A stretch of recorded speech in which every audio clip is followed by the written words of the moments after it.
Hello there, and welcome to Rod's Ramblings, a podcast reminiscing about cultural events and how they've affected this 60-something.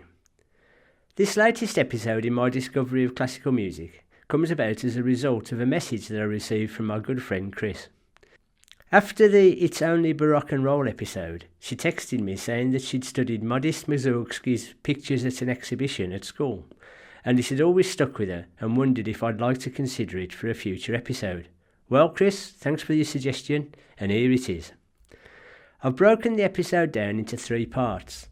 The first being the story behind the pictures at an exhibition, then a section on Modest Mussorgsky himself, and finally, as we're talking about Russian composers, I'll finish with a little bit about the association between the Mighty Five and Tchaikovsky. As usual, I'll also include some great music. Modest Mussorgsky was a towering figure in 19th century Russian music, and is famously known for being a member of the Mighty Five. His musical compositions include the opera Boris Godunov, the orchestral piece Night on Bald Mountain, and the piano suite Pictures at an Exhibition. It's Pictures at an Exhibition that I'd like to talk about now. So, Pictures at an Exhibition is a suite of piano music composed by the Russian composer Modest Mussorgsky between the 2nd and the 22nd of June 1874. It's based on a series of drawings and watercolour paintings made by Mussorgsky's friend, the architect and artist Victor Hartmann, who had suffered an aneurysm and died suddenly the previous year.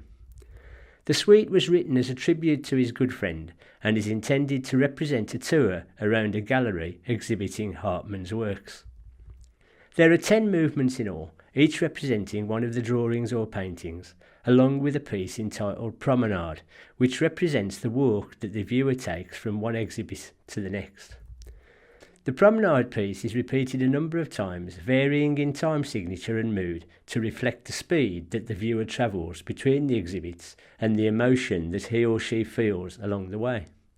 Sadly, over time, and possibly due to a little bit of neglect, some of the drawings and paintings have been lost, damaged or destroyed, but thankfully the Russian art and music critic Vladimir Stasov describes each of them in his memoirs.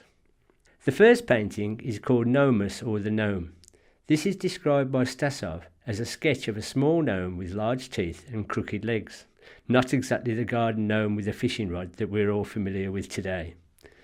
The second painting is called The Old Castle and depicts a troubadour performing in front of a medieval castle. Tuileries, Children's Quarrel After the Games, is the third painting and shows a group of children along with their nurses playing in the gardens of the Tuileries near the Louvre in Paris. Next comes Cattle, showing a large oxen-drawn cart on enormous wheels. The fifth exhibit, Ballet of Unhatched Chicks, was based on a series of sketches of dancers in costumes which were to be used in the ballet Trilby, staged by the Imperial Bolshoi Ballet. This was the last piece to be choreographed by the influential ballet master Marius Petipa. Sixth on the trip around the gallery is Samuel Goldenberg and Schmoyle, which are paintings of 2 Jewish gentlemen. One is a head and shoulders portrait and the other is that of a man seated. Both paintings were given to Mussorgsky by Hartmann as a gift. Painting number 7 is called Limoges, the Market, which depicts French women appearing to violently quarrel in the street. Number 8 is Catacombs, showing the silhouette of what looks like a workman and 2 top-hatted gentlemen in a dimly lit Roman tomb. The 9th painting, The Hut on Hen's Legs of Baba Yaga, sounds like something from a George Lucas Star Wars movie, but is in actual fact a clock designed in the popular Russian style of the time. Slavic folk stories often referred to the witch Baba Yaga, who used a large hut with giant chicken legs to travel around. The final exhibit, the Bogota Gates, was based on a design for a monumental set of gates to be built at Kiev to commemorate Tsar Alexander II's narrow escape from an assassination attempt on the 4th of April 1866. The gates would have been built in the ancient Russian style with a rounded dome shaped like a Slavonic helmet. Hartmann thought his design was the best work he'd ever done, and despite winning the national competition, plans to build the structure were later cancelled. If you'd like to see the paintings, they can be found, like most things, on the internet. If you search for images of Victor Hartmann paintings, a number of them are displayed. It's well worth the effort. Moving on to the music, we all like a bit of trivia, don't we? So here's a collection of facts that you can use next time you're at a party and are stuck for a conversation icebreaker. The first musician to arrange pictures at an exhibition for orchestra was the Russian composer and conductor Mikhail Tushmalov, who was a student of Rimsky-Korsakov. His version, which was first published in 1891, only refers to 7 of the 10 pictures. The gnome, Tuileries and cattle are all omitted, and only the last promenade is played. The next orchestration was undertaken by the British conductor Henry Wood in 1915. For those vinyl enthusiasts out there, in 1920 a few sections of Wood's arrangement were recorded on 78 RPM records. The first person to orchestrate the piece in its entirety was the Slovenian-born conductor and violinist Leo Funtek, who finished his version in 1922 whilst living and working in Finland. And the most recorded and performed version is that of Maurice Ravel, which was produced in 1922. The piano suite has also inspired homages in a broad range of musical styles. An electronic music adaptation was recorded by Isao Tomita, the Japanese composer, in 1975. A heavy metal arrangement of the entire suite was released by German thrash metal band Mekong Delta in 1991.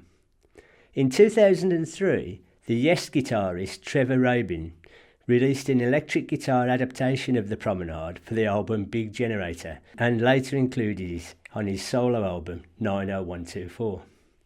The Michael Jackson song Histories samples a short section of the Great Gate of Kiev, with a longer part featured during the World Tour 5-minute countdown before the Michael Jackson 2040 spaceship departs. The version that I was familiar with prior to Chris's message was the Emerson, Lake and Palmer live album, recorded at Newcastle City Hall on the 26th of March 1971 and released in November of that year. Apparently, Keith Emerson had attended an orchestral performance of the piece several years earlier and was so impressed that he bought a copy of the score and suggested to Greg Lake and Carl Palmer that they should adopt it as part of their live set. His bandmates agreed to his suggestion as long as they could adapt it and contribute new sections to the arrangement. They did so and went on to regularly perform it from their debut in August 1970 right up until their final concert in 2019. Prior to the Newcastle show, the band had recorded and filmed a live show at the Lyceum Theatre in London on the 9th of December 1970, planning to release the film along with an album in August of the following year. However, the picture quality, editing and audio was disappointing, with Palmer describing the film as being shocking and lacking in any contemporary filming technique. He said that the fact that Eddie offered, the engineer on many of their albums, wasn't there to control the sound, had contributed to its poor quality. They subsequently made the decision to abandon this and record another show at Newcastle City Hall. Emerson said that in addition to their popularity in the North East, one of the reasons why the venue was chosen was his hope that he'd be allowed to play the Harrison and Harrison pipe organ, which had been installed at the venue in 1928. His wish was granted, but he had to promise the Musicians' Union that he wouldn't stick knives into the organ's keyboard, which he had done as part of his act since his days in the Nice. The organ keyboard is quite a height above stage level, at the top of a step terrace, which was typically used for choral performances. On the album, Palmer performs a drum roll connecting Promenade to the following section in order to give Emerson time to return to his keyboards. The band's arrangement of the suite uses only 4 of the 10 parts in Mussorgsky's suite, along with the linking Promenade sections. The suite was performed live as one continuous piece, with new group-written sections linking Mussorgsky's original themes. The new group-written sections are The Sage, which is played by Lake on acoustic guitar, in the style of a medieval mini-sang, which was a type of lyric and songwriting that flourished in Germany and Austria in the Middle High German period, from the 12th to the 14th century. It acts as a romantic prelude to the original The Old Castle. Blues Variation is a 12-bar blues led by Emerson's Hammond organ, borrowing themes from The Old Castle and those that Emerson had previously performed with the Nice on their version of My Back Pages. The penultimate section written by the band is The Curse of Baba Yaga, on which Lake adapts a section of Mussorgsky's music on his fuzz wah-wah bass.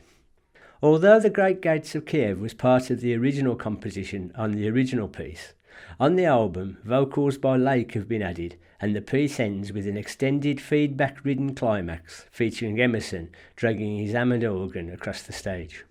The album concludes with a concert encore, Nut Rocker, which is a rock adaptation of Tchaikovsky's The Nutcracker, originally arranged by Kim Fowley and recorded by B. Bumble and the Stingers in 1962. If you watch the film on YouTube, you can see three friends really enjoying themselves. The album was very successful, reaching number 3 on the UK album charts and number 10 on the US Billboard 200. In 2001, it was reissued as a remastered edition and included a studio version of the piece recorded in 1993. When I listened to the Emerson, Lake and Palmer version back in the 70s, I thought that was great.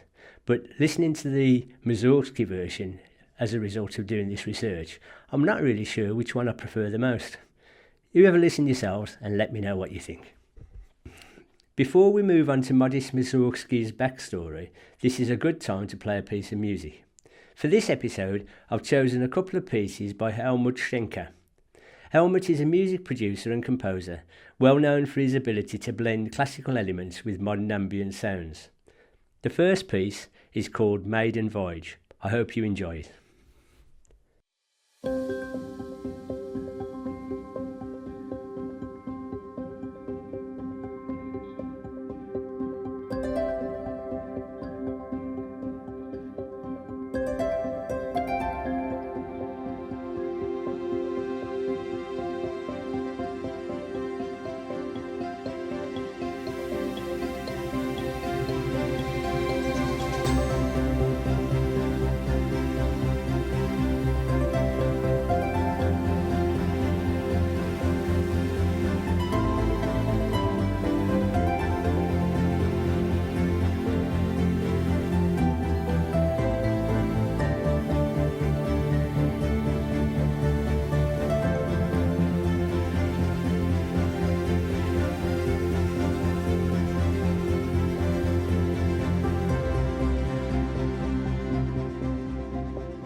Apart from being the composer of pictures at an exhibition, what do we know about Modest Mussorgsky? His story begins on the 21st of March 1839 in the village of Korovo, approximately 250 miles south of St. Petersburg, Russia. His parents were wealthy landowners that had links with Rurik, the legendary 9th century founder of the Russian state. He demonstrated a love of music early in his childhood, and by the age of 10 he was regularly playing works by Franz Liszt to entertain his friends. He went to the German language school St. Peter's in St. Petersburg and studied piano with the famous Russian musician Anton Gurk. The family had a tradition of military service, and in 1852, aged just 13, he joined the cadet school of the Guards in St. Petersburg, along with his brother. His skills at the piano made him very popular with his fellow cadets, and went on to receive a commission with the Preobrazhensky Regiment, the foremost regiment of the Russian Imperial Guard.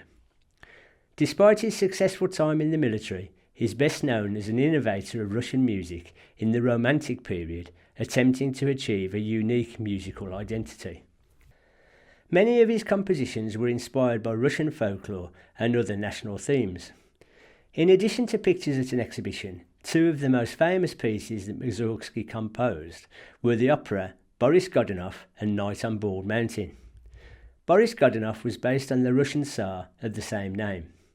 Mussorgsky's first draft was rejected by the Mariinsky Opera on the basis that it was too dark and crude, so our composer edited it and came up with a less crude version. The opera has since been revised a number of times, initially by Nikolai Rimsky-Korsakov in 1896 and 1898, and more recently by Shostakovich, who made two versions, one for film and one for the stage. Night on Bald Mountain is a musical tone poem based on the theme of a gathering of witches taking place on the mountain on St. John's Eve, which was the Slavic equivalent of the summer solstice. This famously enjoyed broad popular recognition when it was featured in Walt Disney's Fantasia, the music that is, not the gathering of the witches. As stated earlier, Mussorgsky was a member of the Mighty Five. This consisted of 5 composers: Maily Balarakirev, Cesar Cui, Modest Mussorgsky, Nikolai Rimsky-Korsakov and Alexander Borodin, who collaborated together between 1856 and 1870 to develop a distinct national style of music. Spurred on by Russian nationalist ideas, the 5 sought to capture elements of rural Russian life, to build national pride and to prevent Western ideals from seeping into their culture. The fact that they all had additional careers outside of music and were working class only bolstered their popularity. Borodin was a chemist, Cui was an army engineer, Rimsky-Korsakov a naval engineer, and Mussorgsky was a member of the prestigious Imperial Guard. They were also known as the Mighty Handful. To give us an idea of how they got to be known by that name, in his memoirs, Rimsky-Korsakov made the following comments. The circle had little respect for Mendelssohn. Mozart and Haydn were considered out of date and naive. Johann Sebastian Bach was held to be petrified. Chopin was likened by Balakirev to a nervous society lady. Liszt was comparatively unknown, and little was said of Wagner. Despite this criticism of their musical peers, they went on to influence or teach many of the great Russian composers that we are familiar with today, such as Sergei Prokofiev, Igor Stravinsky, Dmitri Shostakovich, Maurice Ravel and Claude Debussy. Mussorgsky's relationship with the other members of the Mighty Five began to deteriorate, and their musical collaborations became more and more infrequent. Mussorgsky became bitter and wrote to Vladimir Stasov, a Russian art and music critic, saying, "The Mighty Handful has degenerated into a bunch of soulless traitors." As he drifted away from his friends, he began to rely more and more on alcohol and experienced moments of madness.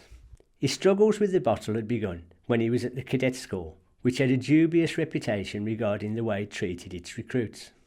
The school's director, General Sutkov, was notorious for encouraging the cadets to drink heavily. A former student, Nikolai Kompanievsky, stated that Sutkov was proud when a cadet returned from leave drunk with champagne. His personal situation wasn't helped when, in 1861, the Russian emancipation of the serfs took place. During this time, Emperor Alexander II abolished serfdom, giving 23 million people the freedom to marry without having to gain permission, to own property, and to own a business. Although this was good news for the 23 million serfs, it was bad news for Mussorgsky and his family. The composer had to go back to Korovo and help out on the family farm. The act resulted in the family losing half of its estate and, despite Mussorgsky's efforts, heading towards impoverishment. To add to the difficulties controlling his alcoholic intake, it was considered the norm for talented anti-establishment members of his generation to indulge to excess. It's alleged that at the height of his fame, Mussorgsky spent many days and nights in a St. Petersburg tavern of ill repute called the Maly Yaroslavets. I wonder if there's a blue plaque on the wall. In the years that followed, Mussorgsky's health went into decline. He was increasingly unable to resist drinking, and a succession of deaths amongst his closest associates caused him great pain. At times, his alcoholism would seem to be kept in check, although the decline couldn't be stopped, and in 1880 he was finally dismissed from his job. At this stage, Mussorgsky had been working on two pieces, Kovanshishina and The Fair at Sorochitsy.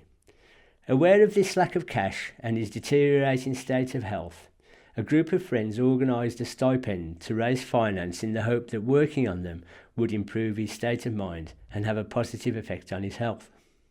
Sadly, despite their efforts, neither work was completed, and in early 1881, a desperate Mussorgsky declared to a friend that there was nothing left but begging. After suffering 4 seizures in rapid succession, his friends arranged for him to be given a comfortable room in a nearby hospital. Although this had an initial positive effect, he again deteriorated, and just a week after celebrating his 42nd birthday, he died of a heart condition brought on by chronic alcoholism. He was interred at the Tikhvin cemetery of the Alexander Nevsky Monastery in St. Petersburg. The second piece of music I've chosen is another piece by Helmut Schenker. This is Sunflower Dance.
For all of their Russianness, the Mighty Five weren't popular with everyone.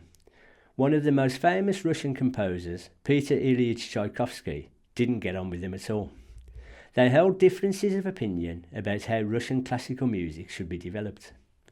Tchaikovsky had been trained at the St. Petersburg Conservatoire and although he used folk songs in some of his works, he believed that Russian classical music should be composed based on the Western practices of composition, tonality, and tonal progression. He wanted to write professional compositions of such quality that they would stand up to Western scrutiny and therefore transcend national barriers, yet remain distinctively Russian in melody, rhythm, and other compositional characteristics. The Five, on the other hand, wanted to produce a specifically Russian kind of classical music, rather than one that imitated older European music or relied on European-style conservatoire training. Although none of them were academically trained in composition, they developed styles known as tonal mutability, heterophony, parallel fifths, and the Russian submediant. If there's anyone out there that can explain to me what each of those terms mean, please feel free to let me know. Along with critic Vladimir Stasov, who was a big supporter of the Five composers, Mily Balarakiev and Cesar Cui relentlessly criticised the St. Petersburg Conservatoire, its founder Anton Rubinstein, and its best-known students, both orally and in print. An example of this can be given from when Tchaikovsky graduated from the Conservatoire. He was asked to write a cantata for chorus and orchestra based on the text of Friedrich Schiller's hymn Ode to Joy. Cesar Cui wrote a review of the performance stating, "The Conservatoire composer Mr. Tchaikovsky is quite feeble. Granted, his composition was written under the most unfavourable circumstances, as an assignment which had to be ready by a fixed deadline, using a set theme, Schiller's Ode to Joy, which was set to music in the finale of Beethoven's Ninth Symphony, and having to comply with the established forms. But all the same, if he did possess any talent, then it would surely have broken through the fetters of the Conservatoire at some point." Several years later, Tchaikovsky recalled the review, saying, "When I read this terrible verdict, I didn't know what came over me. My eyes clouded over, my head started spinning, and like a madman I rushed out of the cafe where I was reading that newspaper. I was not conscious of what I did or where I ended up. All day long I wandered aimlessly through the streets, repeating to myself, 'I'm useless, I'm a non-entity, nothing good will ever come of me, I have no talent.'" And who said that trolling was something that came about as a result of social media? It was only when Rubinstein left the Conservatoire that the relationship between Tchaikovsky and the Five began to improve. An uneasy truce developed, and in 1869 Tchaikovsky established a working relationship with Balakirev on his first ballet, Romeo and Juliet, which along with his second symphony, nicknamed The Little Russian, was praised by the other members of the group. Tchaikovsky reciprocated when he wrote a positive review of Rimsky-Korsakov's Fantasy on Serbian Themes, stating that it was a charming orchestration and showed Rimsky-Korsakov to be a remarkable symphonic talent.